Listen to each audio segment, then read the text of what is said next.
तो इस वीकेंड क्या करें आप, इस पर बात करने के लिए हमारे साथ कविता थपलियाल जुड़ रही है और साथ ही हमारे मैनेजिंग एडिटर आलोक जोशी भी जुड़ चुके हैं। कविता, पहले तो प्रदीप और हर्षिता, वीकेंड पर बहुत कुछ है करने के लिए। नवरात्र शुरू हो रहे हैं। सबसे पहले तो डांडिया के साथ साथ अगर आपको टाइम मिलता है तो MS Dhoni the untold story आप जरूर देखने जाइए। खासतौर से ये फिल्म इसीलिए नहीं क्योंकि MS धोनी के बारे में हम जानना चाहते हैं। आई थिंक हम सब उनकी जिंदगी, उनके सफर के बारे में जानते हैं, किस तरह से वो क्रिकेट में आए, किस तरह से उन्होंने अपना नाम रोशन किया, और साथ ही उससे पहले कि उनकी स्ट्रगल क्या है उसके बारे में भी हम सब काफी कुछ जानते हैं। लेकिन इंटरेस्टिंग बात यह है कि इन तमाम बारीकियों को बहुत खूबसूरती से नीरज पांडे ने एक फिल्म में पिरोया है और आपको दिखाया है।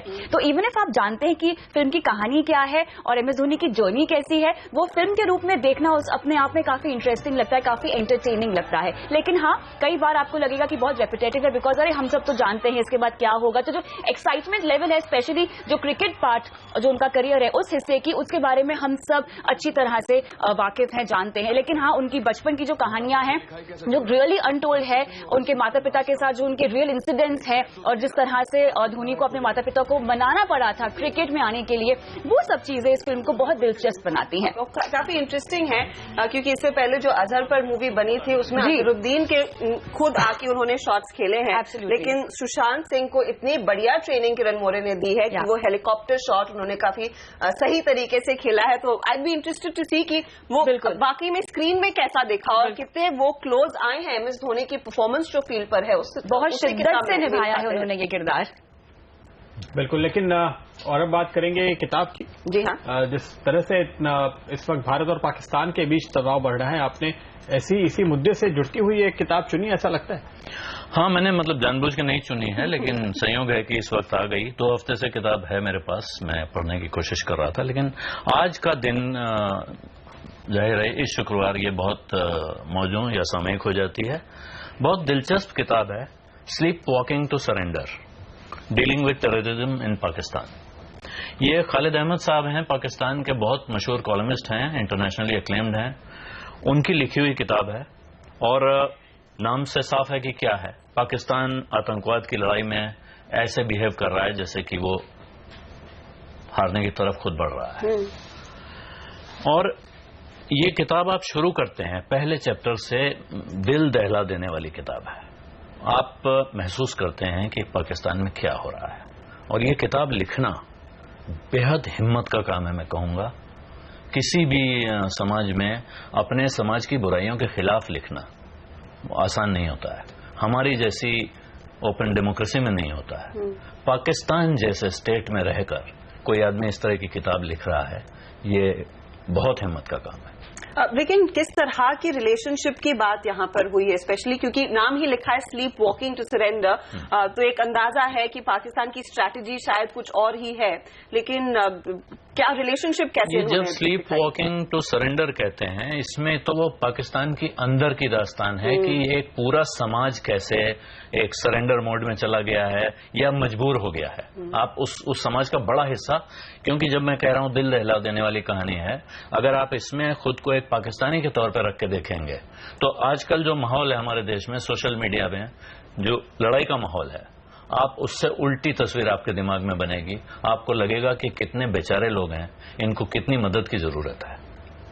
यहाँ पे अगर आप देखें भारत और पाकिस्तान के जो रिश्तों की बात है, अभी तक भारत के ऊपर आतंकवाद का असर था, जो मैं इस टाइटल को देखकर समझ पा रहा हूँ और आपकी बात से, कि वो ये कहना चाहते हैं कि दरअसल आतंकवाद एक भस्मासुर है जो इवेंचुअली आखिरकार पाकिस्तान को ही बर्बाद कर रहा है। ये है, इस किताब में ऐसा बहुत कुछ है। ये किताब सिर्फ पाकिस्तान नहीं है। इस किताब को पढ़ने का जो इस वक्त मकसद होगा कि ये आपको दुनिया के तमाम इलाकों में फैली हुई तमाम तरह की चीजों के बारे में बता रही है। पाकिस्तान एक बहाना है, इसमें आतंकवाद की जेनेसिस पर बात हो रही है। इसमें अफगानिस्तान की कहानी बहुत छोटे में बहुत अच्छी तरह लिखी गई है। आपको याद रखना चाहिए कि पाकिस्तान की सारी समस्या अफगानिस्तान से शुरू होती है और अफगानिस्तान की समस्या रूस और अमेरिका की लड़ाई से पैदा हुई है। इसलिए जितनी आसानी से हम पाकिस्तान को हर चीज के लिए जिम्मेदार ठहरा देते हैं, तस्वीर उतनी आसान नहीं है। तो जो करंट सिचुएशन में इंडिया पाकिस्तान है, और ऑफ कोर्स ये आगे शायद और भी हीट अप हो सकती है, अब क्या लर्निंग्स रहेंगी? ये हमारे लिए खास तौर पर इसमें एक चैप्टर है मोदी जी की जीत के बाद का, कि मोदी एंड पाकिस्तान। उसमें वो लिख रहे हैं कि नवाज शरीफ ने जो शुरुआत की कि नरेंद्र मोदी की जीत के बाद उनको बधाई दी, एक तरह से ट्रेड फर्स्ट पॉलिसी जिसको कहते हैं, उन्होंने उम्मीद जाहिर की थी कि नवाज शरीफ की ट्रेड फर्स्ट पॉलिसी को मोदी भी मानेंगे और इसी में दोनों मुल्कों की भलाई है कि इनके रिश्ते अच्छे हों। लेकिन जहां भारत के पास एक एडवांटेज है, भारत में इंस्टीट्यूशंस हैं, पाकिस्तान में जो पाकिस्तान के डेमोक्रेटिक इंस्टीट्यूशंस हैं वो गायब हो चुके हैं, उनकी कोई जगह नहीं है। वहां स्टेटलेस कैरेक्टर्स उनके एस्टैब्लिश्ड इंस्टीट्यूशंस पर हावी हो गए हैं और खालिद अहमद को यह डर है कि उन लोगों की करतूतें पाकिस्तान को इस तरह आइसोलेट करेंगी कि भारत सरकार चाहते हुए भी पाकिस्तान के साथ अच्छे रिश्ते रखने के बजाय उससे दोबारा एक कोने में घिरने पर मजबूर हो जाए, जिसका सबूत आप पिछले कुछ दिनों में देख चुके हैं। दरअसल ये भविष्यवाणियां सही, ये एक तरह की भविष्यवाणी इस किताब के अंदर थी। तो ये किसको पढ़ना चाहिए आपके मुताबिक? मेरे हिसाब से इसमें सिर्फ पाकिस्तान के साथ, जब ये पाकिस्तान के आतंकवाद की जेनेसिस पे जाते हैं तो ये कहते हैं ऐसा नहीं है कि गरीब अनपढ़ आदमी आतंकवादी बनता है। जो जितना ज्यादा पढ़ जाता है, अगर उसके अंदर फेनेटिक ट्रेट्स हैं तो वो उतना खतरनाक बनता है।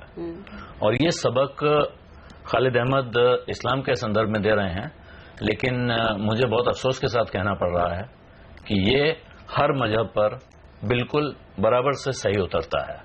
तो मुझे लगता है उन सबको पढ़नी चाहिए जो अपने आसपास की दुनिया के बारे में सोचते हैं। आपको इसमें भारत के लिए भी पढ़ने के लिए भी सबक मिलेंगे, आपको इसमें बाकी दुनिया का बहुत कुछ समझने को मिलेगा। आज की दुनिया की बड़ी समस्या टेररिज्म है, पाकिस्तान उससे नहीं निपट पा रहा है, लेकिन क्या बाकी दुनिया निपट पाएगी? इस सवाल का जवाब अगर आप जानना चाहते हैं तो आपको ये किताब पढ़नी चाहिए। पेंगुइन से पब्लिश हुई है और इसका ई बुक भी अवेलेबल है। ओके, तो किंडल रीडर्स के लिए एक अपॉर्चुनिटी डेफिनेटली है। शुक्रिया आलोक जी, और एक इंटरेस्टिंग बुक डेफिनेटली रहेगी इस पूरे टाइम में। लेकिन अगर आप कुछ और प्लान कर रहे हैं तो शॉपिंग एक ऑप्शन भी है। शॉपिंग एक ऑप्शन है प्रदीप, अमेजॉन, फ्लिपकार्ट। आपका प्लान होगा शॉपिंग का? हाँ, मैंने आइडेंटिफाई कर लिया प्रोडक्ट्स, और मेरे ख्याल में पिछले 3 सालों में जो लगातार सेल्स आ रही है ना, ये पहली बार ही मैं अटेम्प्ट करूंगी। सेल जानना चाहेंगे आप कितना खरीदती हैं? हाँ, तो मैं आपको वो अपडेट ऑफ कोर्स मंडे को दूंगी। लेकिन फर्स्ट अप कल ऑफ कोर्स वो अमेजॉन की सेल शुरू होगी, ऐप यूजर्स के लिए स्पेशल 15% का डिस्काउंट। मेरा बेटा मुझे कई दिनों से काउंटडाउन दे रहा है। हाँ, तो फिर तैयार हो जाइए। और फ्लिपकार्ट ने इनफैक्ट काफी कैटेगरीज में अपनी सेल को डिवाइड कर दिया है कि सेकंड को जब ये सेल शुरू करेंगे fashion, home, TV, appliances, third को मोबाइल एक्सेसरीज है, फोर्थ को इलेक्ट्रॉनिक्स, और फिफ्थ, सिक्स को आपको जो होपफुली मिलेगा अच्छे डिस्काउंट पर आपको वो खरीद लेना चाहिए। लेकिन इंटरेस्टिंग होगा क्योंकि काफी बड़े नंबर्स हम देखेंगे, end of course Amazon lead ले रहा है फर्स्ट को, यानी कि कल से ही वो सेल शुरू होती दिखाई दे रही है। तो प्रदीप, लेकिन आपका प्लान यहाँ पर क्या है? हर्षिता शॉपिंग करेगी, आप क्या करेंगे?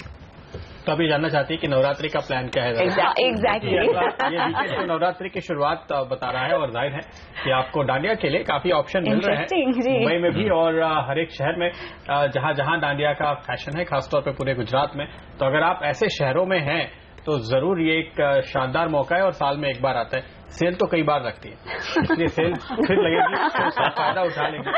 लेकिन डांडिया खेलने के लिए प्रदीप ये भी बताएंगे कि कहाँ डांडिया एग्जैक्टली कहाँ जाएंगे आप? ये तो फिलहाल सीक्रेट है, बहुत सारे ऑप्शन है, मैं अभी तय कर रहा हूँ। लेकिन इस बार अच्छी खबर यह है कि 10 दिन का नवरात्र है जी, तो आपको एक दिन एक्स्ट्रा मिलेगा डांडिया के लिए, और अगले वीकेंड में भी आपको कुछ और ऑप्शन निकल कर आएंगे। तो इस हफ्ते सर्वे करते हैं, अगले हफ्ते हम फिर रेटिंग करेंगे कि कहाँ पे सबसे ज्यादा मजा आया। सही।